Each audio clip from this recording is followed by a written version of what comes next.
Alright, good morning, good afternoon, good evening po sa inyong lahat mga kababayan, mga kapatid, kapuso, kapamilya, dabarkads, so lahat po, nandiyan na. Magandang araw po sa ating lahat. Pag-usapan natin itong labanan o bangayan ng dalawang Facebook pages. Yung isa, Baylon Ngayon, isang kapamilya page. At itong Bold Productive, isa namang kapuso page. Kasi sinimulan ito ng Baylon Ngayon na nagtanong kung ano ba nangyari sa maging sino ka man.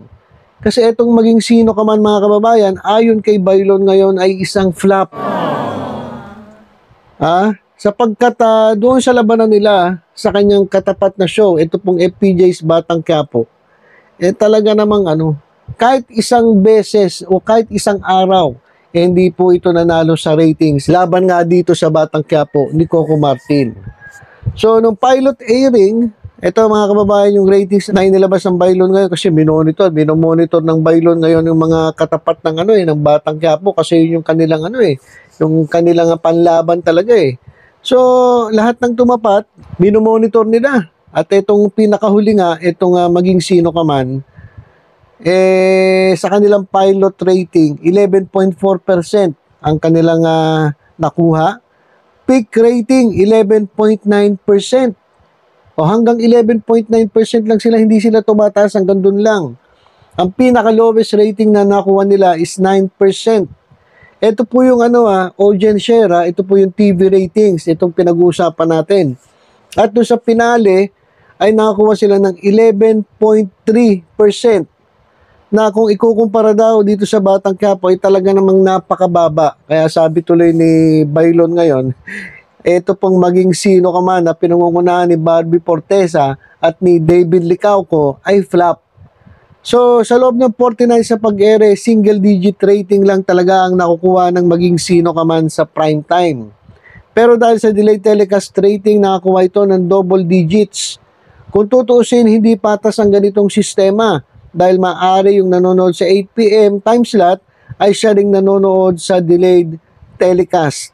Sa 8 weeks na banggaan sa primetime versus FPJ's Batang Quiapo noong September 11 hanggang November 3, 2023, ito na, never nanalo ang maging sino ka man.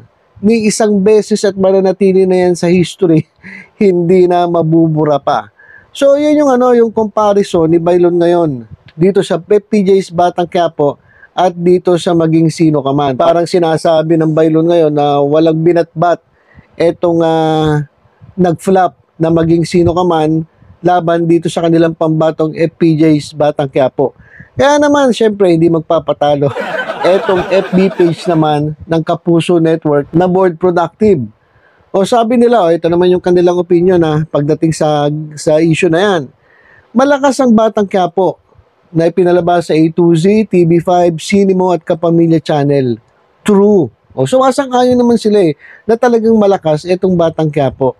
Pero hindi ibig sabihin nun ay flop na agad ang maging sino ka man ng GMA na ipinalalabas naman sa GMA7, GTV at Kapuso Digital Channel na Pinoy Hits. Hindi flop ang 10.8% average ratings with 40 episodes.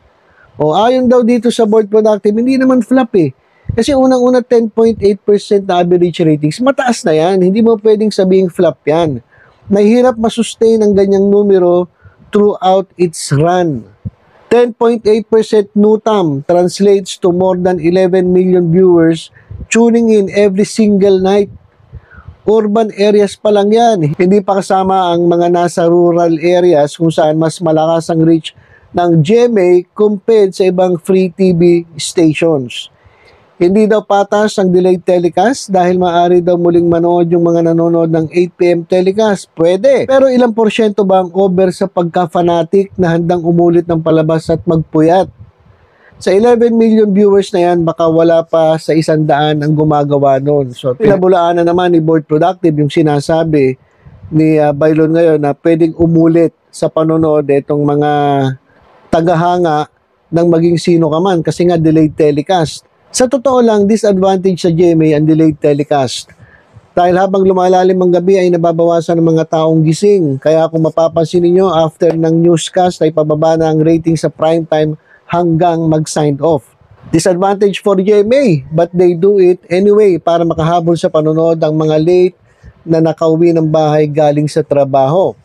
Anong masama sa delayed telecast? Buti pa nga sa inyo, isinasama sa bilang pati rating sa cable na hiwalay naman dapat dahil iba ang market at advertising ng free TV at cable TV. Sa 10.8 average ratings na yan, ng maging sino ka man, 100% ng kita sa GMA na pupunta. Wala silang kahating ibang network sa ad revenue. So yan naman ang sagot ng board productive. At ito pa, may dagdag pa. Also, kung hindi pinapasok ng GMA ang showtime at collaboration with ABS-CBN, hindi magugulo ang mga time slot sa GMA at GTV. So nasisi pa tuloy. Etong ABS-CBN, hindi kinakailangang mag-delay telecast. Ang GMA at mga digital channels nito, same lang ang coverage area ng signal dahil iisang frequency lang. Unlike sa A to Z at TV5 na entirely magkaiba ang coverage area ng signal, kaya lumalawak ang naaabot. So yan naman yung sagot ng board productive. Pero syempre, hindi naman po basta-basta sasang-ayon etong Bailon ngayon, kaya sinagot na naman ng Bailon ngayon etong board productive. Kaya nga, alam niyo mga kababayan, sa totoo lang, ang dami pong toxic na mga Facebook pages. Isa ako mga kababayan dun sa binabanata ng isang kapuso Facebook page, pero hindi na natin papansinin kasi papansin lang, paepa lang na hindi naman sila yung aking kinokontent, pero binabanata nila ako. So, mga ganong klaseng Facebook pages, nagpapapansin lang yan para alam nyo na, para makilala. Kasi kung tutusin, ang laki na sana ng niya ng following niya pero halatang alam nyo kasi, may mga Facebook pages na binibili. So, parang sa tingin ko, parang binili niya lang yung Facebook page na yun para hindi na siya magpakahirap na paramihin yung kanyang followers. Kaya, kung mapapasin niyo yung mga post niya, mga bastos, mga parang post ng walang pinag-aralan, pero kung papasin yun, daming followers. So, doon mo makikita yung mga Facebook pages na na legit. Kaya mga kababayan, mga kapatid, kapuso, kapamilya, Dabarkads, titingnan nyo po yung mga Facebook page na pinapalo ninyo. Makikilala nyo sila doon sa kanilang mga post. Kung sila legit o mga nakabili lang ng Facebook pages sa iba. Kaya mga kababayan, ito, balikan natin itong ating pinag-usapan. Bumanat muli si Bailon ngayon. Binalikan nitong si board productive. O ayon kay Bailon ngayon, sisimplehan natin kasi nakaka-insulto para sa akin ang pagpatol dito. Sayang sa oras. 2 beses na kasi napapansin ito. Marahil limitado ang kaalaman niya pagdating sa salitang flop. Sa dictionary, ang antonym ng flop ay succeed. Tinuruan pa ng grammar ng Bailon ngayon itong board productive. O makinig ka raw, board productive, tumingin ka sa dictionary, ang antonym ng flop ay succeed. Blockbuster, hit, success, winner. O, ang flop daw ay isang complete failure. So sa comparison ng FPJ's Batang Quiapo at maging sino ka man, kung numero ang pagbabasihan, hindi hit, hindi winner at hindi blockbuster ang maging sino ka man.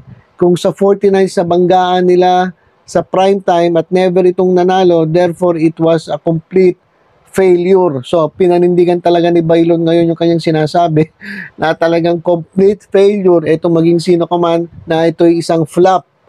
At sabi niya, ganun lang naman kasimple yun, wag na nating lokohin ang mga tao. So yan mga kababayan, mga kapatid, mga kapuso, mga Dabarkads. Eto nga ba ngayon ang dalawang Facebook pages. Nag-aaway sila dahil doon sa pagtatanggol nila sa kani-kanilang mga programa. Alam niyo, normal lang po ito. Alam niyo, napakaganda nito kasi nagkakaroon ng competition. Pero dapat magandang klaseng competition. Kapag nalampasan natalo yung iyong programa, dapat gamitin mo yung pagkakatalo mo sa competition para mas lalo mong pagandahin yung iyong programa. Di ba? Mas maganda yun kaysa naman gawin mo dahil wala ka nang masabi, titirahin mo ngayon yung nag-post o nag-comment o nag-report ng kung tutusin totoo naman.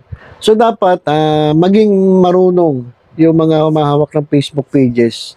Dapat pag nagpo-post kayo, tingnan niyo muna maigi kasi minsan kagaya nung nag-post laban sa akin, ang nangyayari, yung mga nagko-comment mismo doon sa kanya, bumabalik sa kanya yung sinasabi niya.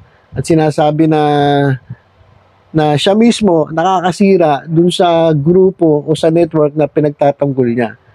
So kaya naman ito, napaganda naman ito nga nangyayaring sagutan. Pero sana nandun lang tayo sa level na ipakita natin na tayo may pinag-aralan, hindi yung bastusan, bardagulan na below the belt na. So hindi maganda yung ganong klaseng patod-tsadahan.